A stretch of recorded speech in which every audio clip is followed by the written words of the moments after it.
Hey guys, it's day 3 of the Philly conference, Philly Trans Health Conference. I'm in a corner again, as per usual. Reppin' FTMTranstastic. Let's see if I can read backwards. Transtastic. No, I knew what it was, but reading backwards is not my forte. Anyways, I will put their YouTube contact info in the down here because they're great. That whole channel is great. You should check them out. Okay, what have I done today? It's the third day. It's June 14th.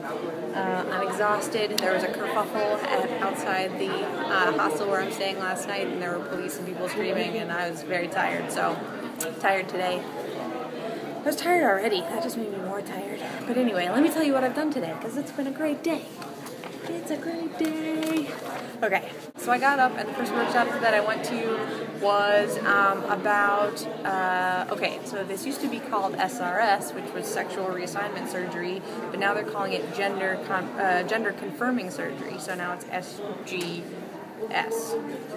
Yeah? GCS. But it was all about female-to-male surgery, and it was really informative. They talked about top surgery and bottom surgery and all different kinds of both of those things. So that was really cool to kind of hear where surgery is, where the medical community is on surgery right now. So that was awesome. Second one I went to was all about masculinizing hormones, so all about testosterone, which was really cool to hear about sort of like the positive and negative body effects of T. And I asked lots of questions because I've heard lots of misinformation about like how if you're like once you're on T for a certain amount of time, you automatically have to have a hysterectomy. Like that's just a thing you got to do. Not true, actually.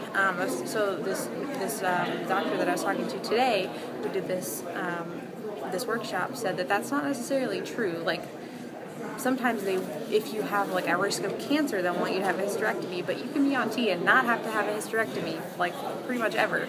So anyways, I just learned a lot. It was really cool. Yeah, so that was interesting. Then, I went and grabbed a sandwich then because it was lunchtime, and I grabbed a sandwich, and then I went to a lunch thing that was for trans people who are Christian, and it was so great. We prayed together and we talked. We all talked about our experiences at that intersection where our gender identity and our faith kind of intersect, and it was so cool to hear people talk about like their positive and negative experiences with different churches and different denominations within Christianity.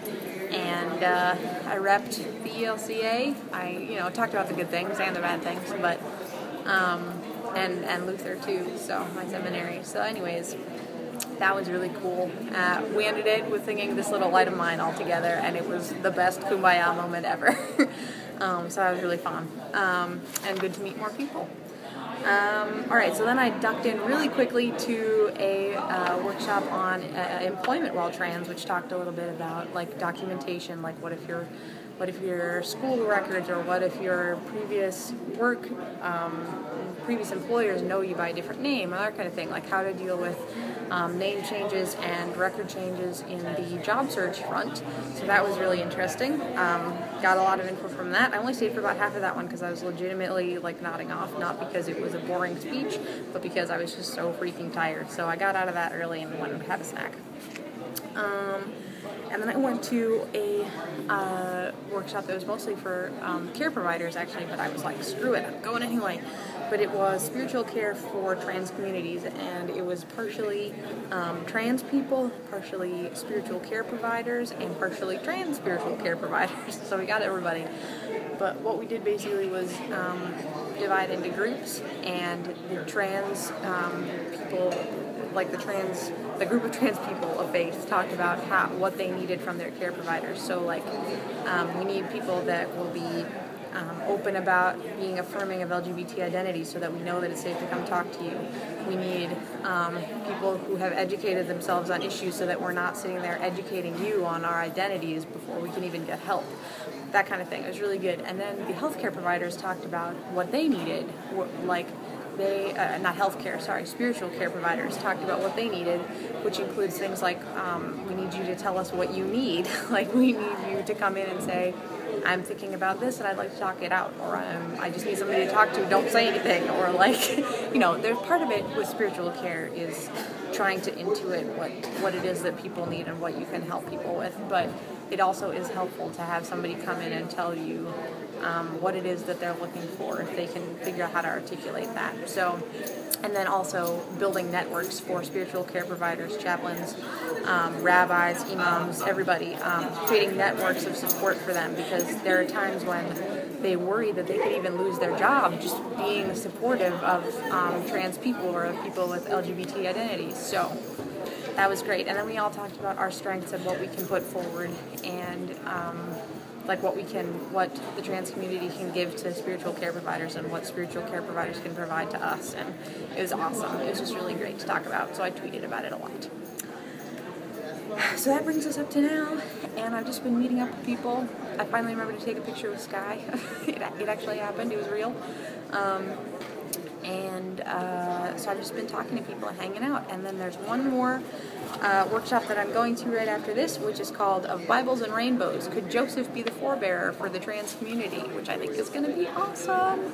So it's all about faith this afternoon, and I'm pumped about that.